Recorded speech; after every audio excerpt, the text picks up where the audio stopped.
I had a feeling I would find you out here. Is it alright if I sit with you? Thank you, love. How did I know you'd be out here?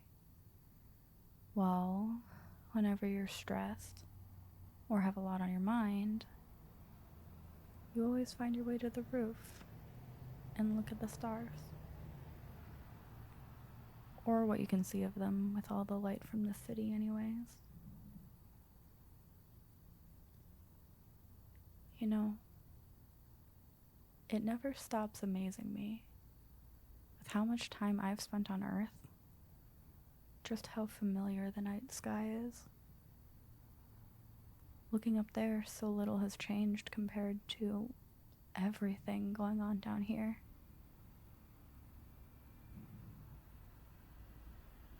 Where did I go after I left the cafe? This is going to sound so morbid, but I went to the cemetery. I feel closer to my purpose in those spaces. It's grounding to be in places like those. I used to go to the cemetery all the time before I met you. Then being around you became my grounding place.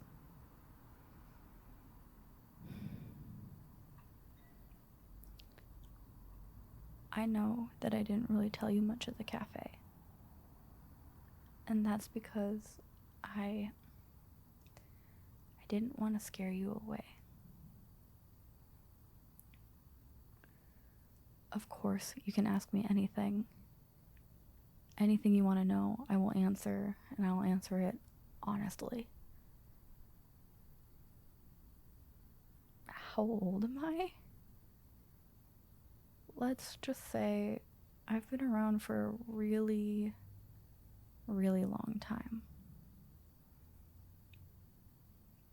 Don't give me that look.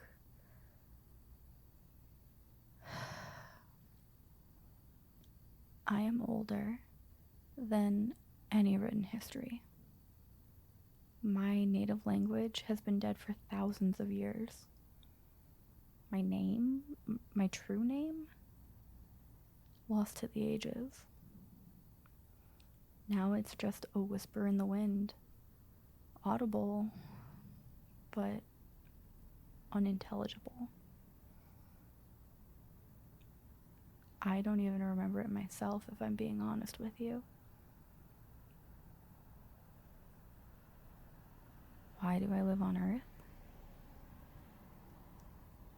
I live on Earth because I choose to. It's not uncommon, actually, for gods to choose to live on Earth, at least partially. I've just always lived on Earth. Being the embodiment of death, it would get overwhelming. So I chose to surround myself with life, to make death more bearable. But plenty of other gods also spend a majority of their time on Earth. No, I'm not going to give you specific names. The other gods and goddesses typically want to keep their identities a secret. They live on Earth, but they often stay disconnected from humanity while they're here. And I'm pretty sure if I told you who some of them are, you would lose your mind. Just know that they're out there. Was it awful? No, being the goddess of death wasn't awful. It wasn't fabulous, but it certainly wasn't awful. My job was to usher souls from this plane to the next, whatever that was for that soul. I saw souls from all walks of life, and it gave me a better understanding of humanity.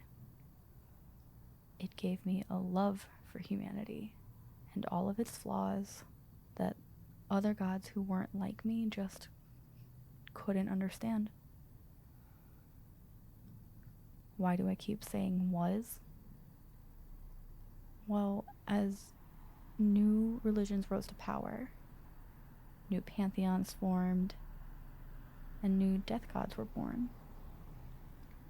Eventually, every major religion had their own version of, well, me, to the point that I became essentially obsolete. It's very rare now that I feel the pull to a soul in need of ushering, a soul that's my responsibility.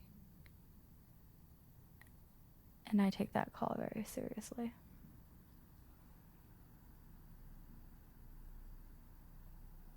Why do I still exist as a death god if I'm obsolete?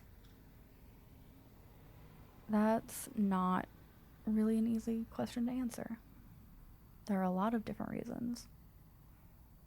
Probably one of the biggest ones being that not everyone follows a religion, and not every religion has a death god or goddess. So for those souls, I take over their passing to the afterlife, since no one else has any strong claim to them. What are some other reasons? Well, there's also the matter of my immortality. Gods and goddesses remain immortal as long as there are people who believe in them. My siblings and I, since we are essentially the embodiments of specific facts of life, like death,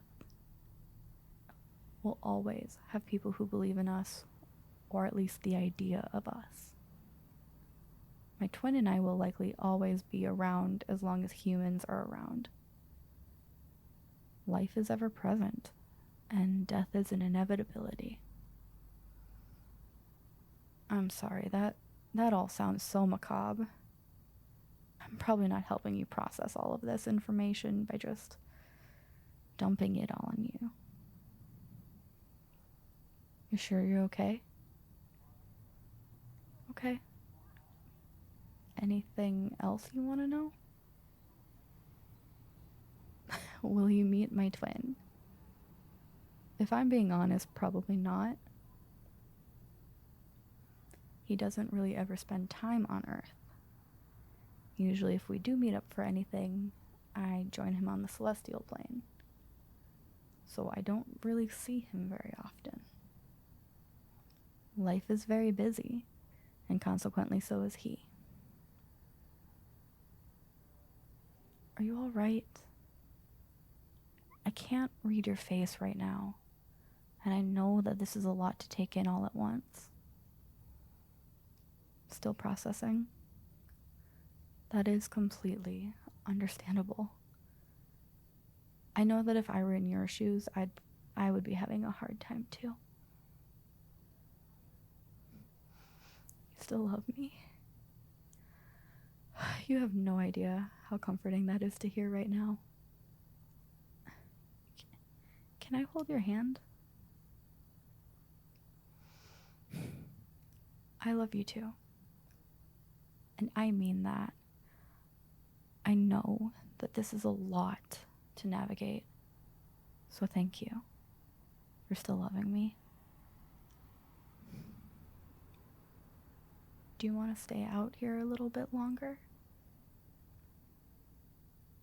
Yeah, I'd like that.